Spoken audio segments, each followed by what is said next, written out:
Divas, I am so excited about this week's episode. We have right here in the Speakeasy, live and in person with me, special guest Mary Mayhew, President and CEO of the Florida Hospital Association. We talk all about the challenges facing hospitals. We talk also about some of the federal and state legislative issues surrounding hospitals and healthcare. I learned so much in this episode, and you will too. We have a great conversation. I am very excited for you to be a part of it. Join me this week for a wide-ranging discussion about healthcare with Mary Mayhew. No one ever wants to be in a hospital, but we do need the peace of mind that when we need it, it's there. You're listening to Deeper Dive with Dara, a podcast by the News Service of Florida. Let's dive in. Divas, I am so excited to have a very special guest with me today, right here in the Speakeasy. She's wearing this fabulous red outfit that matches my new refrigerator. Thank you very much. Mary Mayhew, the president and CEO of the Florida Hospital Association. She has been in public service for a minute. Thank you so much for joining us. Oh my gosh, my pleasure to be here in the Speakeasy. And little did I know I would be matching your refrigerator. I don't even know why I said that.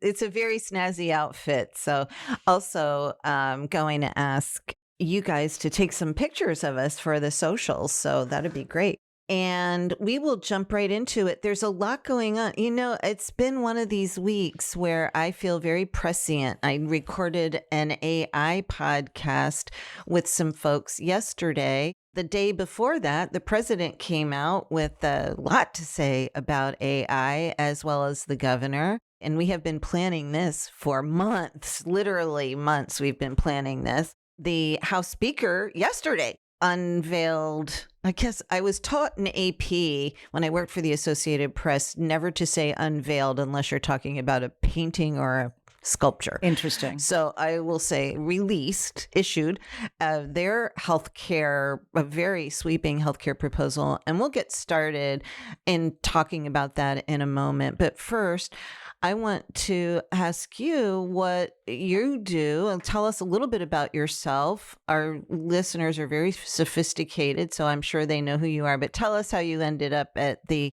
FHA and what brought you here. Well, that would take us quite some time. As I tell my sons, it's never a straight line, our career paths. Right. I couldn't be happier being with the Florida Hospital Association. Now I've been in this role for 5 years. Prior to Wow, that, 5 years. It's crazy to me how fast the time has gone by. I guess we say that as we get older. Yeah. In the blink of an eye, a year goes by.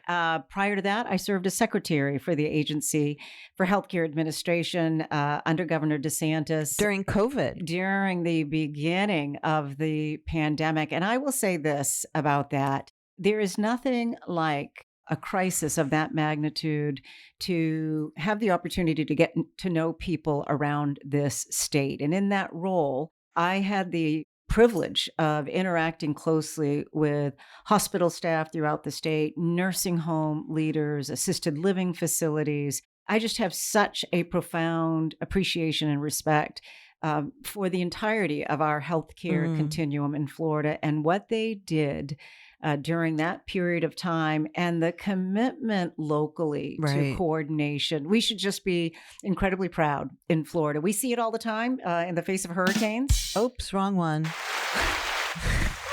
Sorry. No, it could have been a mic drop. I mean, or a drum. Yeah, no. Right. I was trying to give him applause because it was a scary time. As somebody with a chronic illness who's older, yes, who lives alone, it was scary as hell. You know, we didn't know. I mean, there was so much uncertainty. No playbook. I would say that on all of our statewide calls. And frankly, that was really important. One of the things you want to be very careful of in situations like that you don't want to pour cement around your feet. And so as leaders, as government leaders, you want to be out there working very closely with Floridians, with healthcare providers. People need to know that you are in it with them, but you don't want to assert false expectations. You don't want to pour cement around your feet. And so we were really working closely to gather Threading that. information from hospitals, from nursing homes, from physicians, and then responding. All that to say, every time we face a crisis, a mass casualty, a hurricane, it's really important to understand in the healthcare delivery system, you need to protect that capacity and that ability to respond even when you don't need it. I toured a new emergency department in Miami on Monday. And, they have to build certain aspects of that emergency room, like a decontamination area. Just worst possible case scenarios, Ebola, you have to be prepared because when you need it, it needs to be there, right? And that's true if you're a parent of a child that needs open heart surgery. And we often don't think about those types of services until we need them. But you want the system to be thinking about them and anticipating. And again, long story short, we've got an incredible continuum of healthcare providers throughout the state, and they've been tested. Right. I really appreciate you laying it out like that because as a leader, and we'll move on. I don't want to stay stuck in 5 years ago, but as a leader, the burden of that must have just been tremendous because the hospitals were, I had friends who died in hospitals, and I know I have friends who were nurses working in hospitals, and it was really now it seems like such a long time ago, but I don't know that we realize just how heavy that time was for the people in that industry. It really was, and I think it's important. It won't be the last time the government is tested, that the healthcare community or other parts of our economy are tested.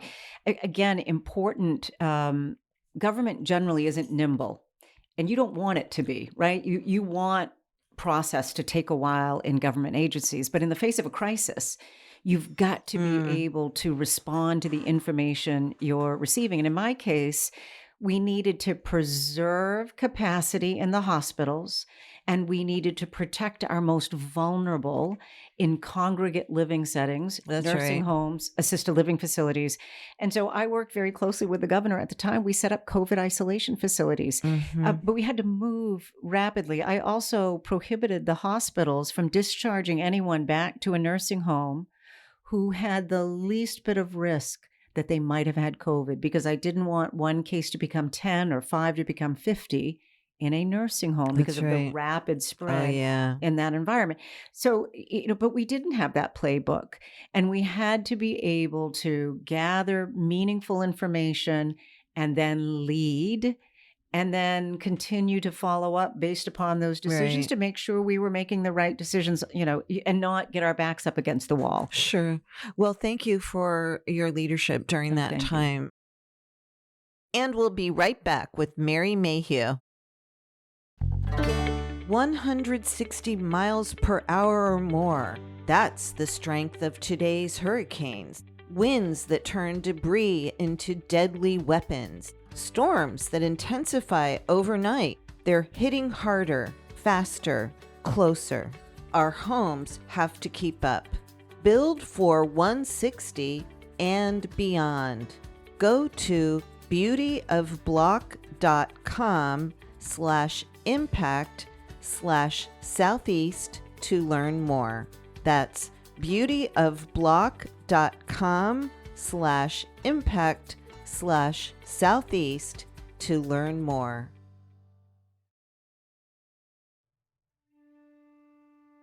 Divas, you know what time it is. It's time for the news in haikus. The news in haikus. Accessing healthcare. Hospitals hum with heartbeats. Health for every life. The news in haikus. The news in haikus.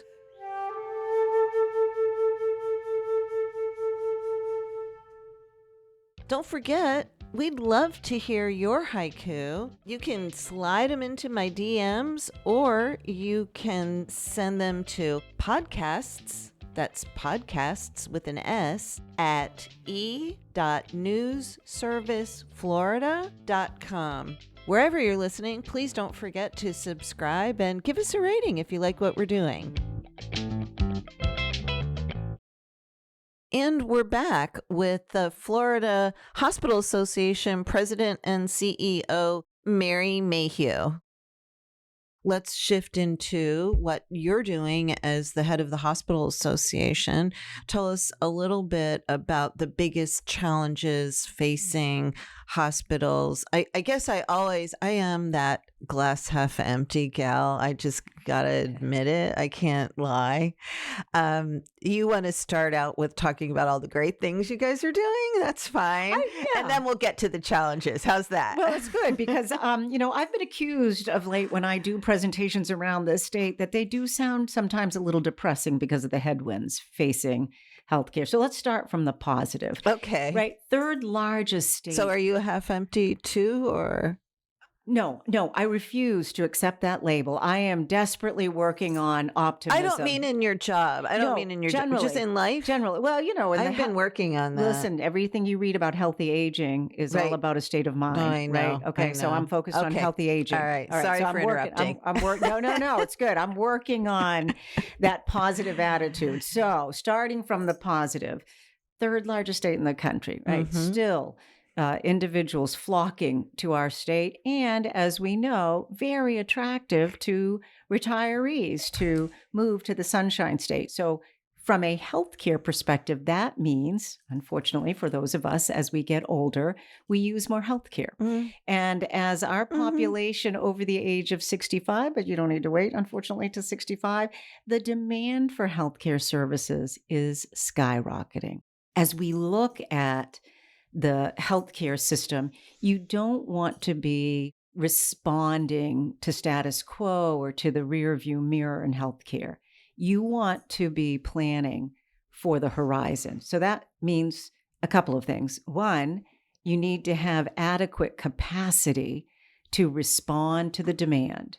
But what you also want is world-class care, state-of-the-art. I toured a couple of rural hospitals here in Northwest Florida, went into one of our rural hospitals, operating rooms. There were the Da Vinci robots. Right? New physicians, when they're training now, they're training on the on the Da Vinci robot. Wow. So they expect it, right? It's the standard of care. I was down in a children's hospital. That's interesting. They put on the virtual reality goggles on me, and there I was holding a tiny pediatric heart. The virtual reality is transforming now the ability to do minimally invasive open heart surgery on newborns. I love when you have been here 15 minutes. We chatted for a few minutes while I was sitting. I have already learned 3 things from you. So I am so thrilled about this episode. Well, we're going to be here. Yeah, let's just keep going. Yes. No, you and I, we can talk. Yes. There's so much, but we do have to celebrate that. And again, as I said, no one ever wants to be in a hospital, right? Most of us don't want to have to go to the doctor. That's right. But we do need the peace of mind that when we need it, it's there. And that, we are so affected, the healthcare system heavily regulated.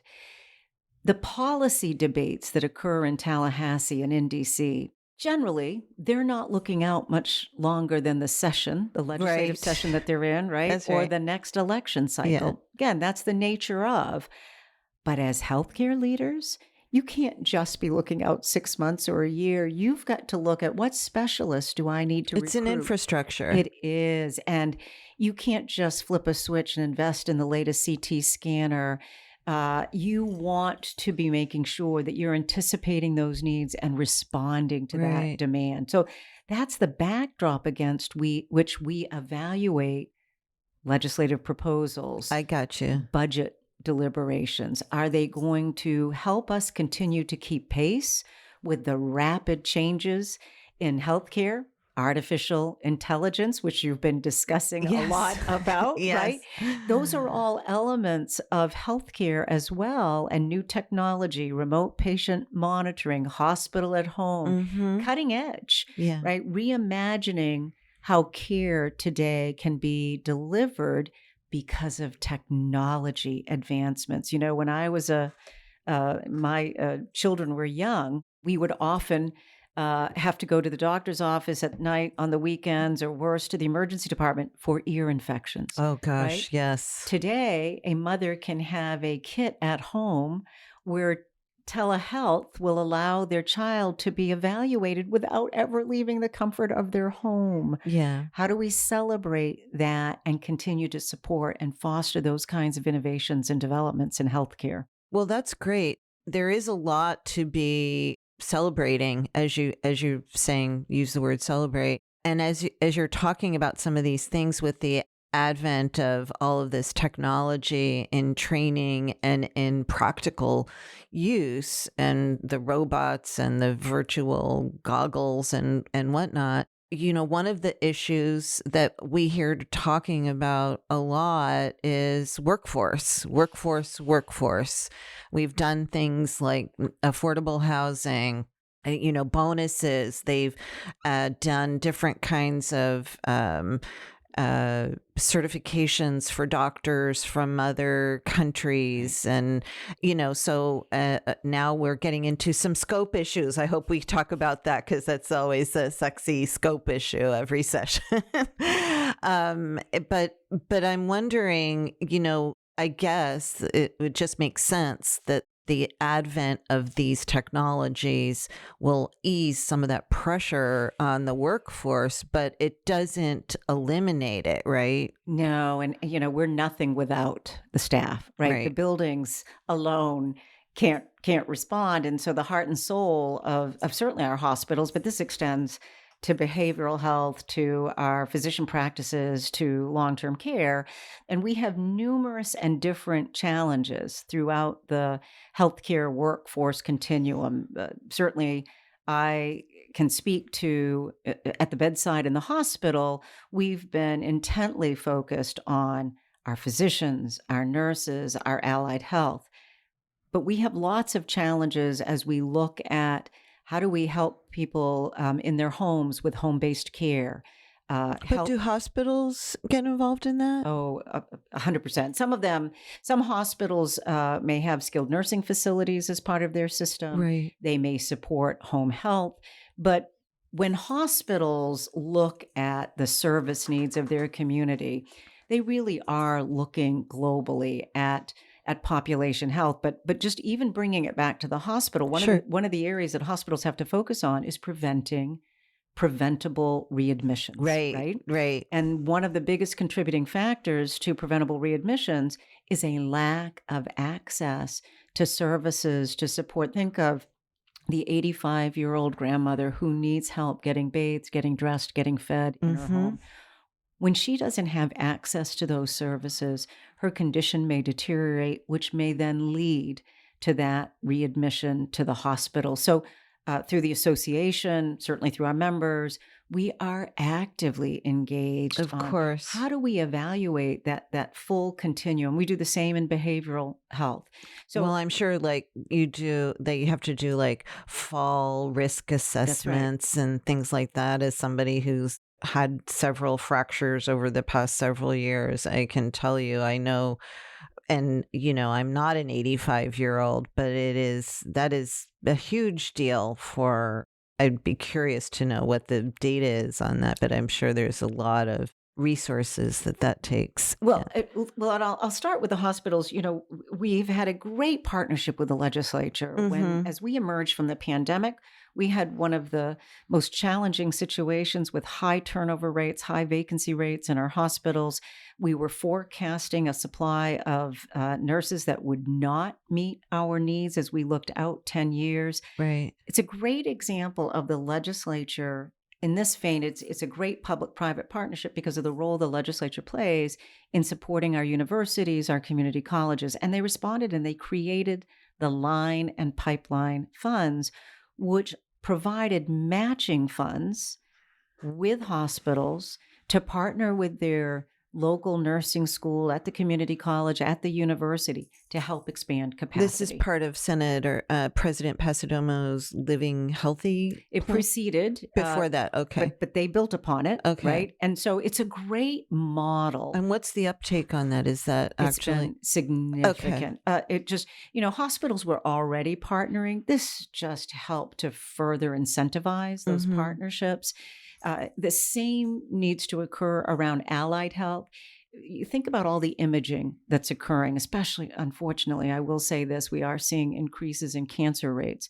So when you need that CAT scan, that MRI, we have a shortage of imaging technicians. Really? So that's just one Okay, example. Divas, for those of you who are young, listen up. And for those of you whose kids are in college or getting ready to be in college, it's not just HVAC jobs that are going to be in demand, right? Well, it's a great point, because our community colleges support so many of these allied health professions. Mhm. So, surgical technicians, another great example. And it's not just our partnership, by the way, with community colleges. We're partnering with high schools. There are lots of certifications that high school students can graduate from high school and have a certification, CNA, and Mhm. immediately be employed. So those are the areas that we want to continue to strengthen. And these are career pathways. So you have community colleges that are also looking at, how can we make it easy for the mom who is today a CNA but wants to become an RN, right? She can't just quit her job. She's putting food on the table, That's paying her right. bills. But you've seen community colleges transform their programs in order to help support that mom being able to take classes online at night, on the weekends, or bringing the classes to the hospital, the health system campus. That's the kind of innovation and flexibility that really, over the last several years, we've just seen a transformation to Mhm. help build this really important workforce. I do want to talk about technology. You're right. Technology is going to help in many ways to expedite, to streamline processes. One of the biggest complaints for anyone who enters healthcare, they don't want to do a bunch of paperwork. That's not why they went into healthcare. So technology, artificial intelligence, if it can reduce the amount of time that a nurse has to spend filling out paperwork, Right. that improves morale. It reduces turnover. So we are seeing really great opportunities that are leveraging the advancements in technology, the That's ability to interesting. improve the workplace environment. Right. Well, if they can use that to expedite how long it takes for your insurance company to approve things, I would be all in favor of that, because I almost died when my new insurance company didn't cover the kind of insulin that I was used to taking for many years. And I'm not exaggerating. I mean, I literally almost died because it was not a one-to-one switch with the different kinds of insulin, because it's all about me. No, but it's not limited to you. Right. There is a NBC series out called The Cost of Denial. This is our number one priority in the legislature and frankly in DC. And I refer to it as increasing accountability with the insurance companies, but it really is timely access to care. And this is something I think is really important. Everyone is frustrated with the delays in prior authorizations. Right. And as I've spoken with more physicians, I really want to emphasize this point. The standardization of healthcare that exists today versus 20 years ago, right? If you have diabetes, if you have asthma, if you have cardiac illness, the protocols are in place. The standardization of care are all driven by research. Mm-hmm. There's so little variation today in terms of what a physician requires for treatment, for care. The fact that we still have prior authorizations to the degree that we have, it's nothing more than a delay in what ultimately is absolutely appropriate care. Thank you. And Thank you. And we know that if you're delayed in getting access to care, bad things happen. And we can see that with people who have to come into the emergency department because they didn't get the care that they needed, or they get admitted to the hospital because their situation deteriorated. It's a friction point. It's a pain point that is so counterproductive. The same is true when claims get denied. The Mhm. reality is most care, at least today, has ostensibly been authorized by an insurance company. And yet, when we survey our members, $4.8 billion owed to hospitals in Florida for claims older than 30 days. Wow. $4.8 billion with a B dollars owed for claims that are just waiting. And what are they doing? They're sitting trying on to find a cash. way to say no, or they are, or AI the computers got overheated and then, I mean, like, what is up with that? I mean, unfortunately, it's just a misalignment. And the amount of money that hospitals have to dedicate to staff where their sole jobs are either securing prior authorizations or getting claims paid, appealing the denials of claims. And by the way, when we appeal denied claims, 97% often are overturned. And I had a specialist here in Tallahassee whose office told me they don't do prior auths anymore.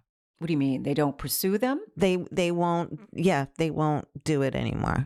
And I was like, well, wait a minute. How do I get the services I need if you're not going to do it? I mean, I found a different doctor. Well, that's extremely disconcerting. Yeah. I had two physicians that are at a smaller hospital here in Mariana.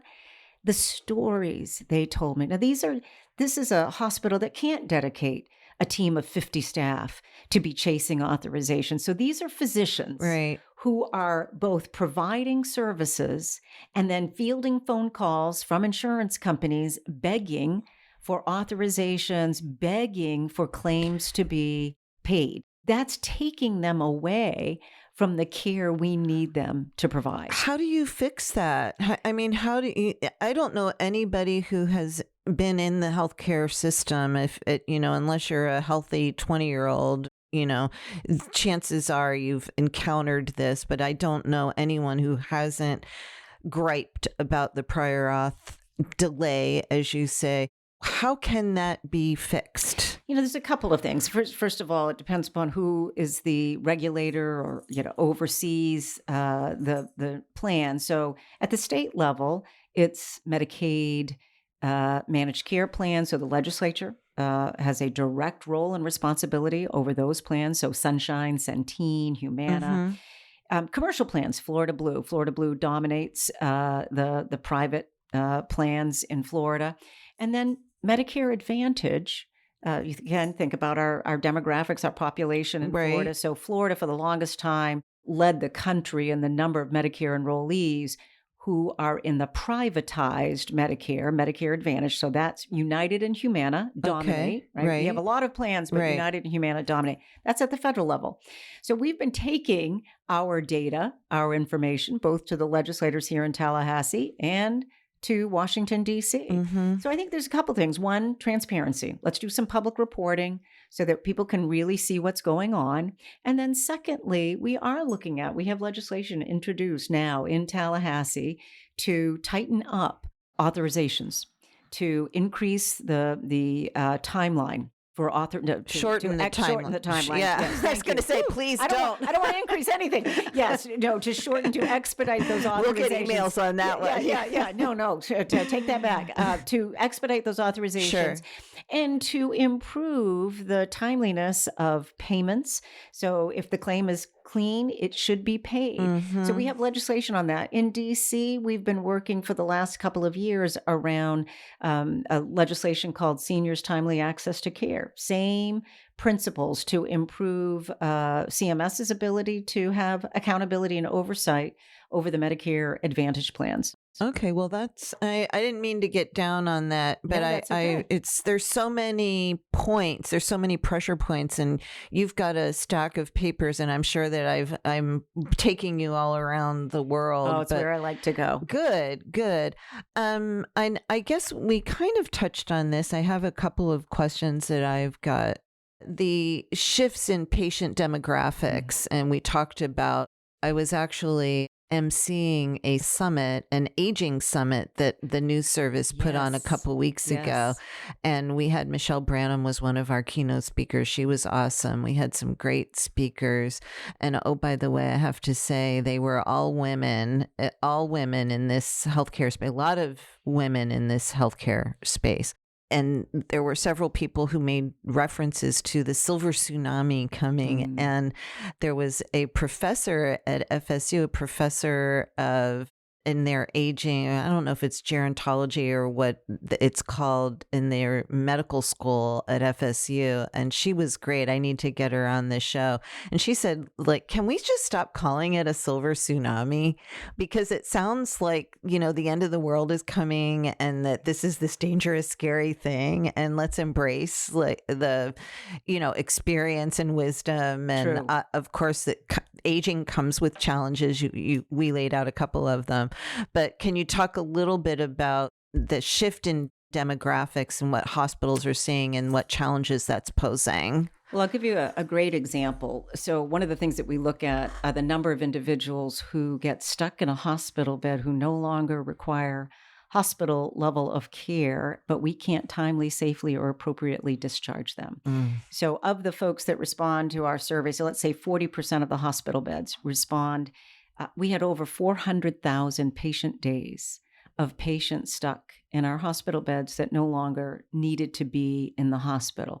The vast majority of them needed, and it's $1 billion in preventable healthcare spending. So when we talk about sustainability, right, affordability of healthcare, how much money are we spending that's preventable?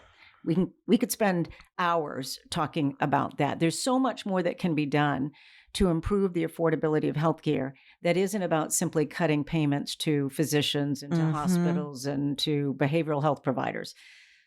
Many of those individuals stuck in our hospital beds, so let's use something very specific. Someone's had a stroke. They need timely access to a skilled nursing facility, to a rehab bed.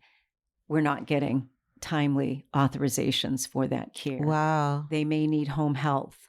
They may need home-based care. We've got such a shortage of staff, of personal care aides. Again, back to, generally as we age, the initial challenges that someone will face is the ability to bathe, to get dressed, to get fed, right? The activities of daily living. I'll shift from being the optimist to maybe not a pessimist, but concerned. Okay. Again, we've got such a large population of individuals over the age of 65 and significant population as we get above 75. I'm really worried. There are a lot of family members right now serving as caregivers, and they are stressed beyond, to the point of their own breakdown. Sure. They need the help that isn't there. They may be dealing with a parent with cognitive decline, with Alzheimer's, with dementia. The frustration and the challenge that people are facing today without a lot of options. They either don't have the finances, their parent may not be eligible for Medicaid. A lot of people think that Medicare is the long-term care provider. It's not. Medicare does not pay for long-term care services. So when people realize that, when they're desperate, when they're in need, they're quickly trying to get eligibility for Medicaid, right? Which is largely, it's a state federal payment model, but it wasn't intended to be the answer to all things long-term care. I'm delighted that you had the summit on aging, and we need a blue ribbon commission. There are individuals today who I am sure are in an assisted living facility who have significant cognitive decline that assisted living facility was never designed to support. I'm dealing with a personal family member in this situation right now, today. And you are not alone. It is a crisis that is making me physically ill. So you are the epitome of what is going on, and we've got to come together, and we need data and information, and we've got to step up our financial commitment. Nursing. And oh, by the way, I don't have kids in school that I'm also trying to manage while I'm dealing with this crisis. The sandwich generation. Yeah. And I understand why, maybe just a very, broad brush, people might say, like, why do hospitals care? Well, because these folks end up in the hospital, in the emergency room, or as you said, I that is amazing to me. 400,000 was it patient days of people who don't need to be there because and that's because you can't release them just out in the wild. Right. You've got to make sure that the appropriate services are available. Right. And I would say it's really important when we think about hospitals often as that sole building, but that's just not the case anymore. Hospitals, there's a reason we often refer to them as health systems. I should have started with letting you talk about that, but I'm glad that we're getting to that. No, I mean, I live right down the street from TMH, by the way, so I know it's a health system. Right. Yeah. And I would say Florida lagged behind the rest of the country, where around the country, increasingly, hospitals were having to employ and preserve and protect the OBGYN practice, the pediatric practice. I think some hospitals aren't doing that, right? Well, it's become this expansive mission, and often you hear it in the context of criticism around, hospitals are buying up. Look, if hospitals had if they had their druthers, they would not necessarily be purchasing. Often the physicians are coming to the hospital saying, I'm hemorrhaging red ink.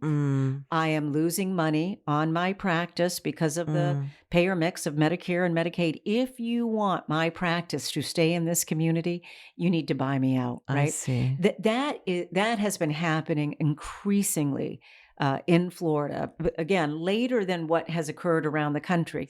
But again, the same is true. Hospitals are looking at that full continuum. We have hospitals that are deeply involved in behavioral health. They're running community mental health agencies. They're supporting crisis stabilization beds. We just don't think about it because we think about that one building, that hospital building.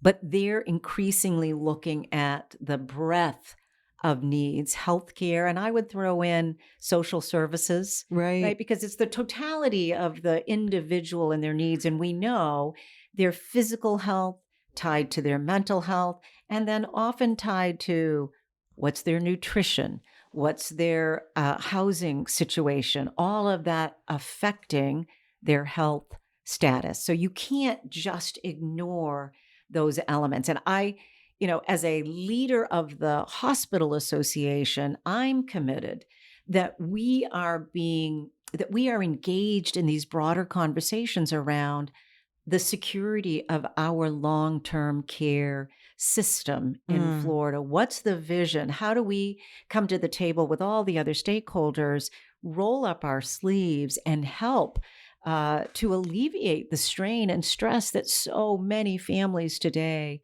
are facing and feel like they have nowhere to go? And it's a scary feeling, and it really, as someone who has access to resources and phone numbers and things like that. So imagine if you're not that person. So what is for hospitals right now today? And then let's talk about the legislation and the big, beautiful bill.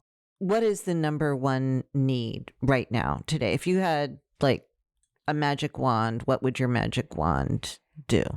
Our number one need is to reduce some of the administrative friction, this relationship between the hospitals and the insurance companies that feels like it's at odds, and well, it just doesn't feel like it. It is at odds and is counterproductive to the efficient consumption of healthcare resources to advance the best possible health outcomes for our population. So that's the number one. I know we want to talk about the big bill in DC. I would say that that's the next. So in DC right now, the reason why the federal government shut down because of the inability to reach agreement around the enhanced premium tax credits in the marketplace.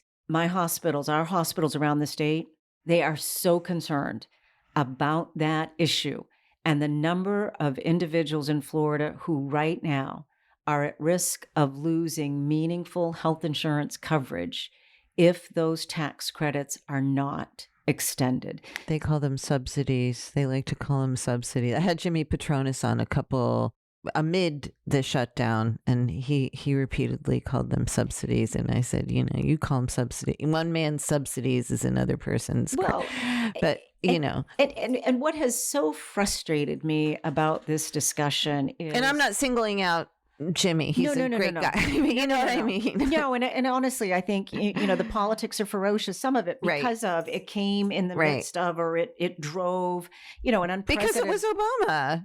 I mean, let's just be honest. Well, it's been lumped in, right, without really. I mean, obviously, it was part of Obamacare, the Affordable Care Act, no doubt about it.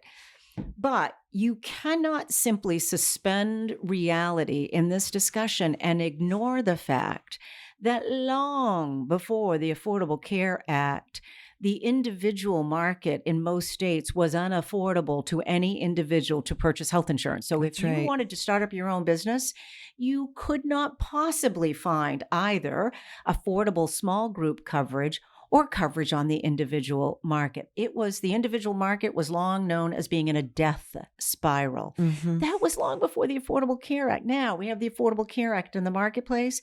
For Florida, we lead the country, right? 4.7 million Floridians getting coverage on the marketplace, 4.6 million getting some level of assistance. Think about that. 4.7 million Floridians. What is our total population? Right. So 23 million. Right. That's a huge chunk. Yes, because then that's a huge chunk of people. But what I think is lost in the political debate in DC, these are small businesses. That's right. Right. This is the guy that said, I'm going to open up my own auto body repair shop. This is the woman who opens up the coffee shop, the pizza shop. The entrepreneurial spirit that we say we like to encourage, right? The backbone of our economy in Florida are small businesses. The vast majority of the individuals who are getting their health insurance coverage through the marketplace are working in these small businesses. They are the owners of these small businesses. And that's transformative, right? It's encouraging employment. It's encouraging the development of these businesses. So it frustrates me that that's not part of the equation. And then let's actually carry that out. So you've got these entrepreneurial folks, they're offering these insurance, their employees are able to get insurance. What does that mean? They're healthier. They don't end up in the ER. They don't end up with the baby in the ER. They're able to get preventive care. They're able to stay on top of their, getting their teeth cleaned. I know that's maybe the dental care is a little bit separate, but that affects your heart and other things, So that's a healthier society. It's, two things, right? Make America healthy again, right? Health outcomes and a sustainability, affordability. So if I don't have coverage, if I am uninsured, you can't get into a primary care practice, being uninsured. You can certainly, there are federally qualified health centers, but they're stressed. Yes. You inevitably are in the emergency department, right? So you're not getting, as you just described, that's the most expensive point of entry to our healthcare delivery system. So from a partisan Republican perspective, you are trying to reduce the cost of healthcare, reduce preventable healthcare spending. So this is completely counterproductive. And there's another point I want to make. This is good coverage, okay? This is private health insurance coverage. Unfortunately, this is the reality. Individuals who are covered by Medicaid, so they've got a card, But often the doors are closed in physician practices and other provider types in the community because they can't afford to take a Medicaid patient because the reimbursement rates are so low, right? So here we've got the marketplace with good coverage. I think it's capitalism. Right. I mean, I don't know. It's call me crazy. It's private insurance companies. Right. Republicans have long talked about privatizing. Yes. This is a privatized model. Yes, we're providing assistance for individuals to pay for the premium and to pay for some of their out-of-pocket costs. But we are helping them get healthier, stay out of the emergency department, get preventive and primary care. That's exactly what we should be supporting. But they have blinders on because all they see is the ACA. What is up with that? Look, I've been around a long time. Because people love this. People want it. Generally, you call it Obamacare. I think, and this was maybe the polling is old. You call it Obamacare, and people, particularly Republicans, don't like it. You ask them about the elements. You ask them about the pre-existing conditions. You ask them about insurance on the marketplace. They love it. That's right. Is that still true? I mean, it was true a couple of years ago, the last time I looked at polling on it. It is. And, we lose sight of the reason that these work is because you're pooling risk. Right. So you're getting rid of, it's not just people like me, right? If I'm young and healthy and I no longer have access to assistance to get insurance, guess what I'm going to do? I'm no longer going to purchase coverage. That's right. So we used to refer to those as the young immortals. They take the risk. Is that what they're called? Way back when we were analyzing the death spiral of the individual health insurance market, right? If I take out the healthy risks, what am I left with? I'm left with people who are extremely expensive. Yeah. So all this talk about, we're just going to send money to the people. Right? That's the president's position right now. We're going to just advance health savings accounts. Health savings accounts historically have never been authorized to pay for premiums. Right? Fundamentally, this is about paying for very expensive premiums. And I say very expensive. It's all relative. So I want to give you one very important statistic. Yeah. The vast majority of individuals getting their coverage on the marketplace from Florida, over 3.6 million are earned below 200% of the federal poverty level. So let's put that in perspective. If I'm a family of 3 at 200% of the federal poverty level, I earn $54,000 a year. Okay? For a family of 3. 3. So at 150% of federal poverty for a family of 3, that's $39,000 a year. Oh my gosh. So if I'm seeing my premium expense double and I'm struggling to pay for the ever increasing cost of groceries, of my rent, it's unrealistic. You're not going to do it. So again, you're not going to do it. You get into the echo chamber of Washington, D.C., where they're so removed, unfortunately, from the reality of individuals who are struggling to pay those basic costs. And here we've had a very successful model of getting them private health insurance. By the way, that's not Medicaid. These individuals have to earn above 100% in order to qualify for the assistance. That's really important. So you basically have to be working and earning in order to even get access to the assistance on the marketplace. Again, principles that Republicans have long advocated for. How do we incentivize employment and not encourage individuals to quit their jobs in order to become eligible for government assistance? That's what we've done with the marketplace. This is incentivizing employment. So we've estimated over 1 million Floridians are at risk of losing their coverage if those subsidies, tax credits are not extended. 1 million people who will become uninsured. And probably end up in the emergency room. So then let's talk about that. That increases charity care costs. Those charity care costs, by the way, get shifted to everyone who has private health insurance in the commercial market. So for employers, for Publix, for Walt Disney, for Florida Power and Light. I'm just naming big Yeah. employers, right? Yes, right. They're paying money today to cover their employees.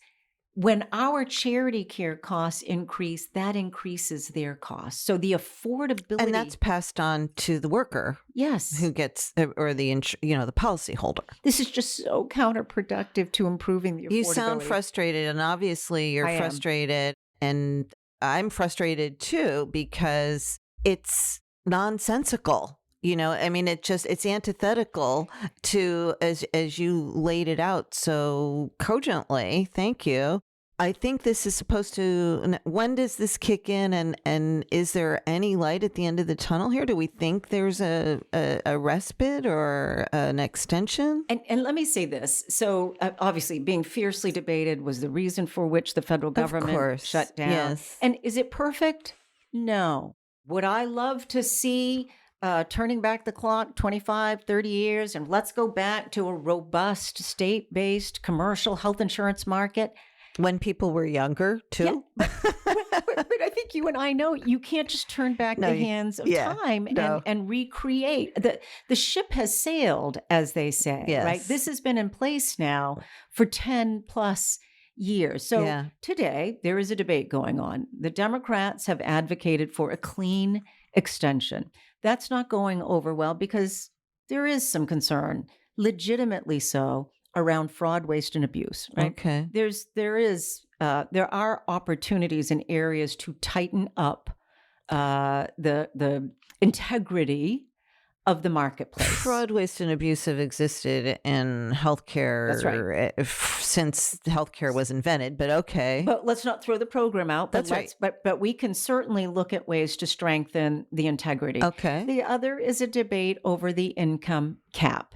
And should there be a federal poverty level cap that's closer to 400% of federal poverty as opposed to where it is today? That's what this is coming down to for some of the debate. But then there are those who simply want the enhanced subsidies gone. Yeah. And I'm not optimistic, unfortunately. As we sit here today, I'm not optimistic that they're going to reach the kind of compromise that will protect individuals and their access to the marketplace. So what now are your members doing to prepare for that? It seems like that's kind of where we started from with a pandemic, and you had to prepare for a disaster. I mean, I don't want to disasterize, but what are they doing to get ready for that? Well, it's a good kind of return to where we started, right? When you're able to make the critical investments in your workforce, in their salaries, in the training programs, in the new equipment, the new technology, right? We're able to advance that access to world-class care close to home. When you see challenges that are putting a financial strain on your health system, so if 1 million individuals in Florida lose their health insurance coverage, and we see charity care costs increase, that absolutely will affect a hospital's ability to make those critical investments to continue to keep pace with improvements in new technology, in new treatments. It's just, at the end of the day, right, for everyone, ends have to meet. You sort of stay, sorry, I do interrupt a lot. That's okay. It's I just do the same my thing. culture, and that's how, if you didn't get a word in. So I apologize, but it's not because you're not saying things that I want to hear. Well, let's put it in the perspective of the state budget. Yes. Right? Okay. So if in the next year revenues tank in Florida and state revenues decline, the state is left with two options.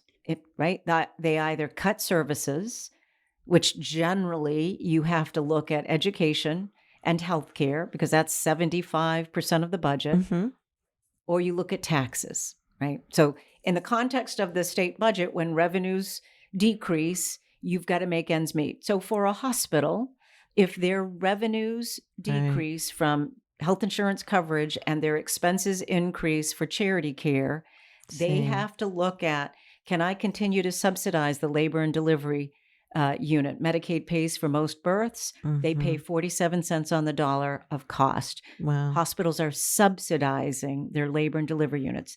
They are subsidizing their inpatient psychiatric units. Are Again, they really? Medicaid and the Department of Children and Families are largely the ones paying for behavioral health services. Inpatient psychiatric units lose significant money. One of our largest public hospitals in Florida, or the largest public hospital in Florida, they lose $20 million a year on their behavioral health services, right? Jeez. You can't sustain that if other aspects of your organization are also Right. losing money. Right. So that's like a loss leader or whatever. You're willing to subsidize that so that you can, Well, it's a mission. because you're It's a right. mission, right? You're providing that service to the critically important, community, right? right? So, when you do orthopedic surgery, that tends to make money. Yeah. Cardiac care, this is how our payment system is designed.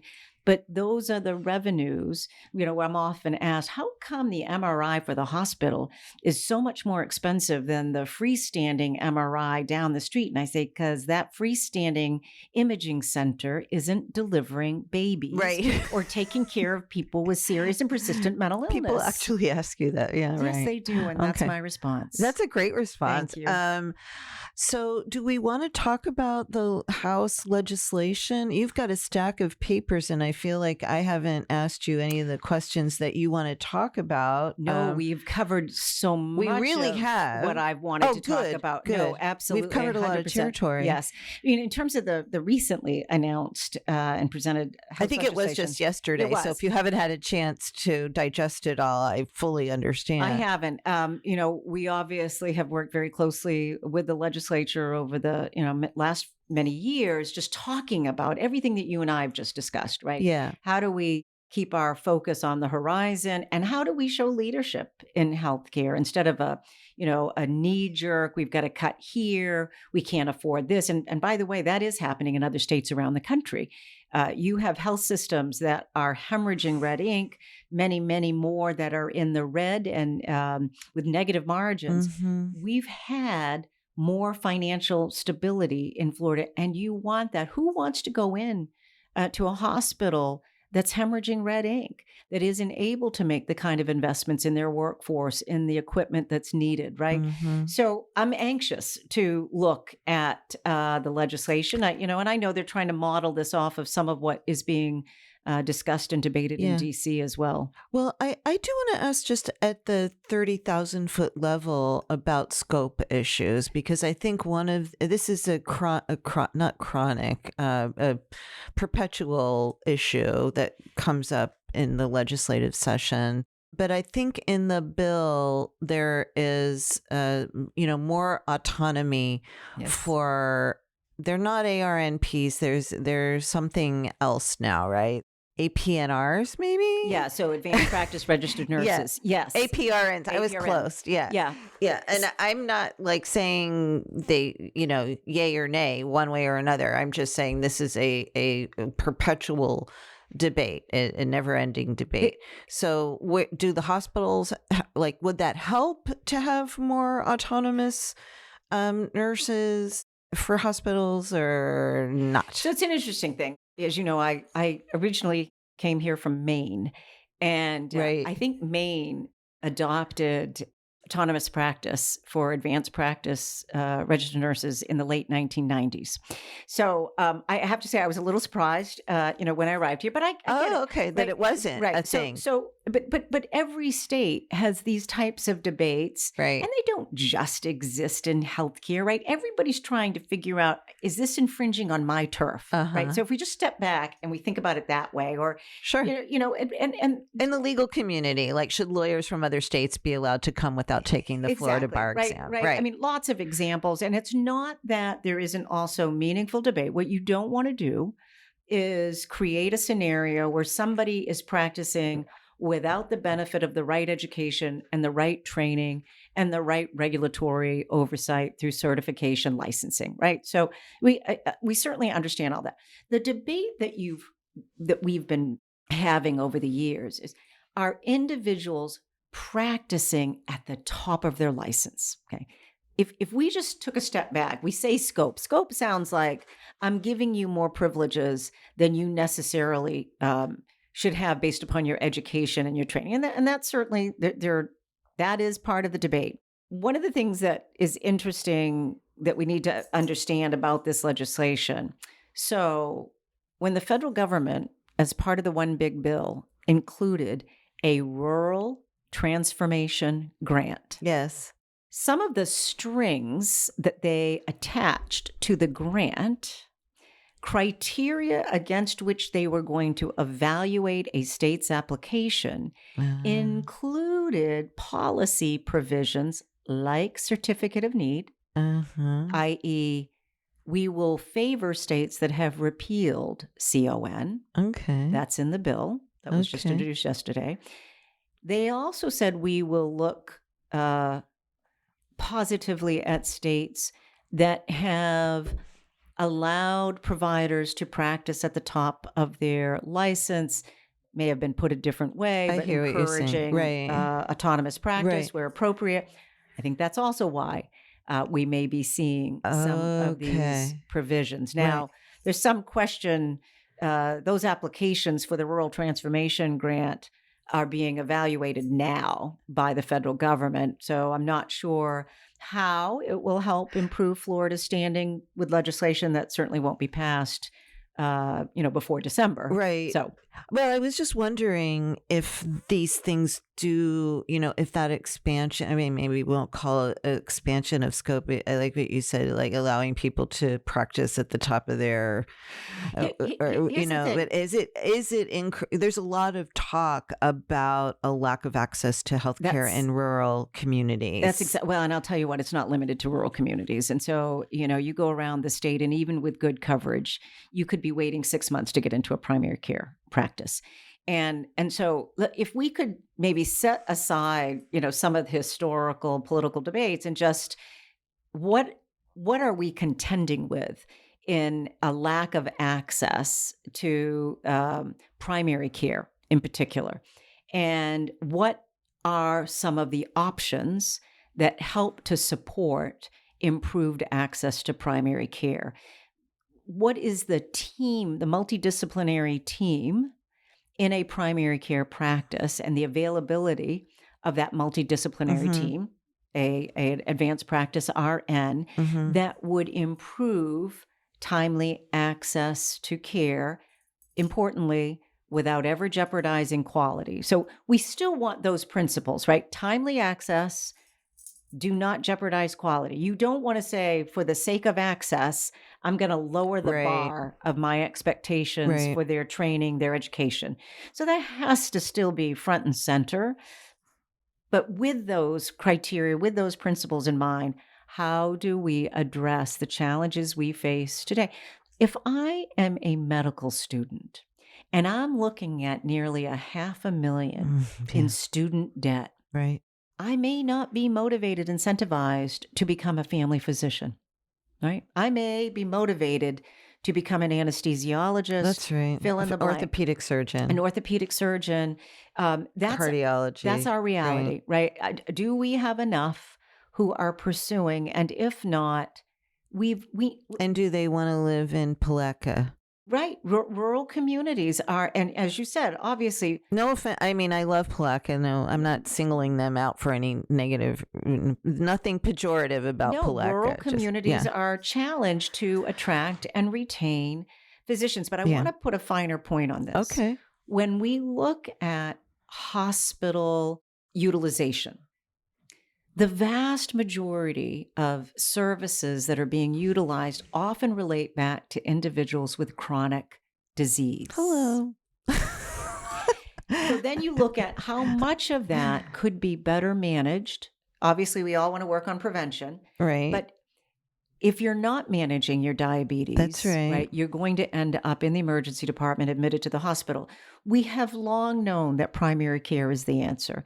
The ability 100%. to have effective chronic disease management in a family physician primary care setting is key to improving outcomes and reducing preventable hospital utilization. but we don't invest in primary care in our payment model. And we've got a workforce shortage for primary care. But by the way, they go hand in hand. If I'm not investing in primary care through the payment model, I'm not incentivizing individuals to pursue those occupations. May I take a point of personal privilege and shout out to my primary care physician and my endocrinologist? My endocrinologist listens to the podcast. So does my primary care physician. And my endocrinologist, I can text her. Yes. She responds to me. I feel like I am getting the best care. Celeste Hart, I love you. Vicki Irwin Wilson is my primary care physician. There you go. I just did that.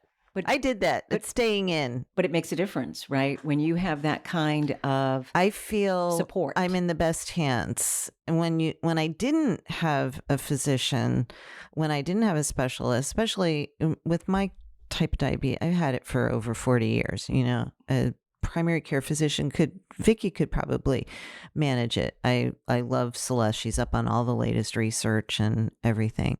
And it's a complicated disease. And again, not to make it about me, but that feeling, like you said, waiting for 6 months to get in to see someone, not knowing. I have friends right now that their physicians retired and they're shopping for new primary care doctors. And also, I think there might, there's an aging population. Do we have enough doctors that specialize in gerontology or whatever it's called? I don't know if they call it gerontology anymore. Or whatever. Gerontologists and geri psych. Right. No, we don't. If you need to get into a neurologist today, you are looking at 6 months. Now imagine that. You're scared. You're told you might have MS. You're told, a host of potential diagnoses that you want, or, Parkinson's disease, and you can't get into a neurologist. So we do have these various pressure points today in the system. So we can't just flip a switch, and we've got to look at ways to complement the array of providers and other clinicians that can help to support timely access. And again, you're just coming back to primary care. Sure. We've got to have a quarterback. And that's what we've always envisioned as we've looked at the primary care model, someone who's looking at the totality of your needs. Now, they may not be, right? They may not have all of the expertise. Right. But are they monitoring everything? What's your you need? A1C? Have you had a mammogram? Have you had a prostate exam? Have you had a colon, whatever they... Colonoscopy, Yes. right. And are they coordinating the referrals? And then are they reading the reports back from the specialists? We all take comfort when we know that that's what's occurring within our primary care. And that takes time. It does. It takes a lot of time for them that they've to not do been that. paid. When we generally have talked about 15-minute increments is what the payment model has incentivized, this hamster wheel. That's also, by the way, detracted from their satisfaction as physicians, right? They're not having the opportunity to engage with their patients, right? It's not helping. They're retiring younger because they've had it with the administrative burden. They're burnt out. That's not why they went to medical school. Right. Well, this has been such a treat. You can see that I'm very engaged and interested. So important in what you're talking about. I keep referring to your I feel guilty because I haven't even looked at the stack. It's just my security blanket here. Is there anything in that stack that I'm going to turn it over to you I have a couple of fun questions before we wrap up, but is there anything that you'd like to talk about that we haven't hit on? No, I really do. First of all, thank you for doing this. I think the more that we have these kinds of conversations, the thought leadership that we want to be promoting around how we as a state respond, and that we are creating a vision. I feel the same way, for instance, for children. Do we have a healthcare system? When we talk about mental health, the vast majority or significant percentage of children are covered by Medicaid in Florida. Is that right? Yes. Oh, yes. Over 40% of children between Medicaid and the Children's Health Insurance Program. Wow. So how do we then hold that system accountable? Because especially when we think about the connection between health and educational attainment, right? We want kids to be kindergarten ready. We want kids by age 9 to be at reading level. Mm-hmm. Well, there's 0 to 5 development, and access to health care is absolutely fundamental, and that's Medicaid. So, and then when we talk about our concerns about mental health, I just, the impact of social media, and that's a whole I other don't think you conversation. can. Oh, I don't think we can. We need to have one just episode about that because I don't. Obviously, I don't have young children, but I have friends with children, and I'm a reporter, and I hear about it and I read about it, and I don't think you can over stress the impact that. I don't think you can over dramatize the impact that social media is having on kids. I really don't. No, and I will say this, that because of that and because of the pandemic and certainly other factors, we've broken down in many ways the stigma that for so long detracted from meaningful dialogue around access to mental health services. We have a legislature that has been leading on increased investments in mental health services. But we're digging out of a pretty deep hole of a system that has been crisis riddled, fragmented, siloed, really not patient centric as it relates to mental health. We still have far too many individuals with serious and persistent mental illness. Think of an individual with schizophrenia trapped in the emergency department revolving door, or worse, the county jail. And often that is simply because for that individual with schizophrenia, when they're on their meds, they feel good and they think they don't need their meds. So they go off their meds. They start hallucinating. They start hearing voices. They start yelling in downtown Tallahassee, Orlando. The police get called. And that cycle starts up again. Often county sheriffs will say they are by default the community mental health system. Yeah. That's a travesty. But I want to leave on a positive note about that. We've seen really positive forward movement from the legislature on behavioral health. So more to come, more that needs to be done on that front.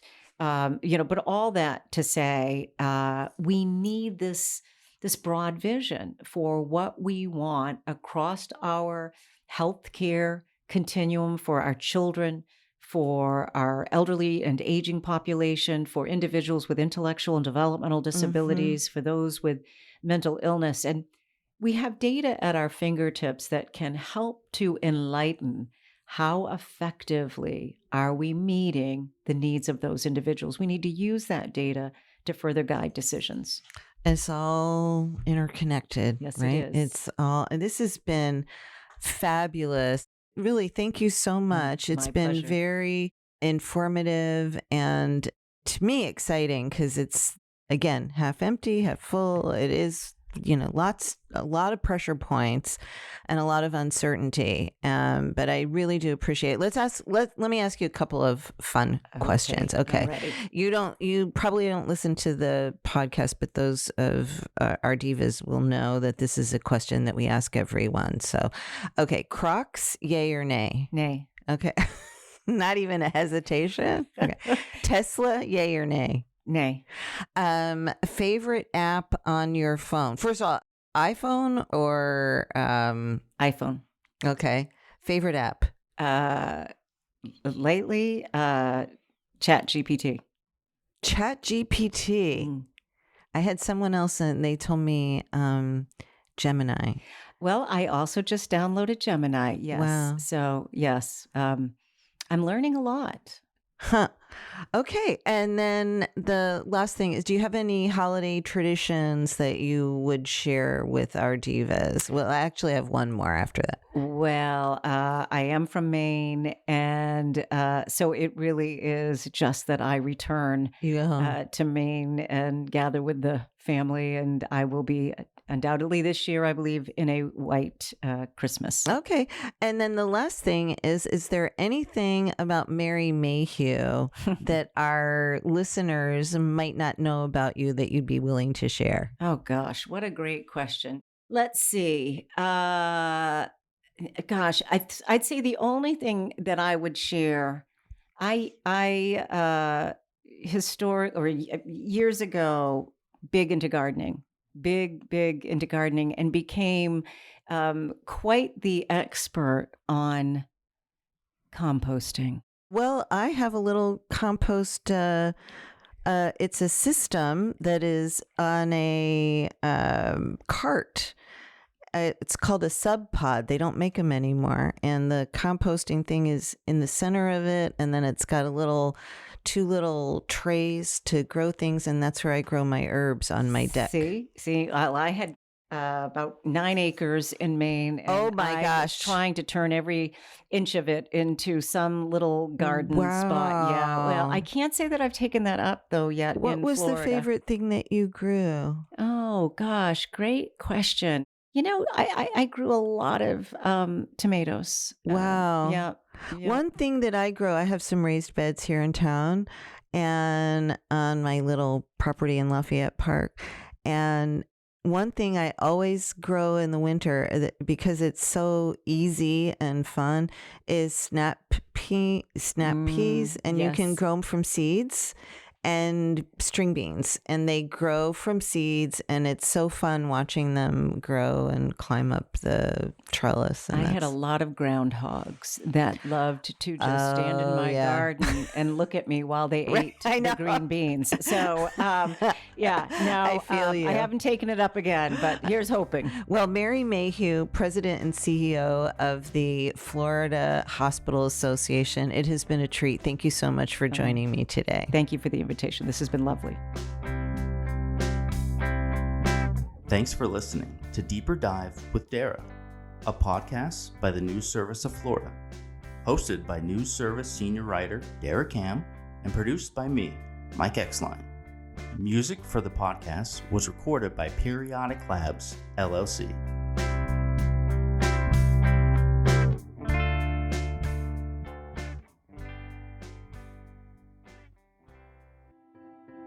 And that's a wrap on 2025. Your favorite podcast, Deeper Dive with me, Dara Cam, is taking 2 weeks off for the holidays. Don't you worry, though. We'll be back for a new season in January, refreshed and ready to get all you divas prepped for the upcoming legislative session. Until then, bah humbug. Happy holidays, tight lines, and good fishing.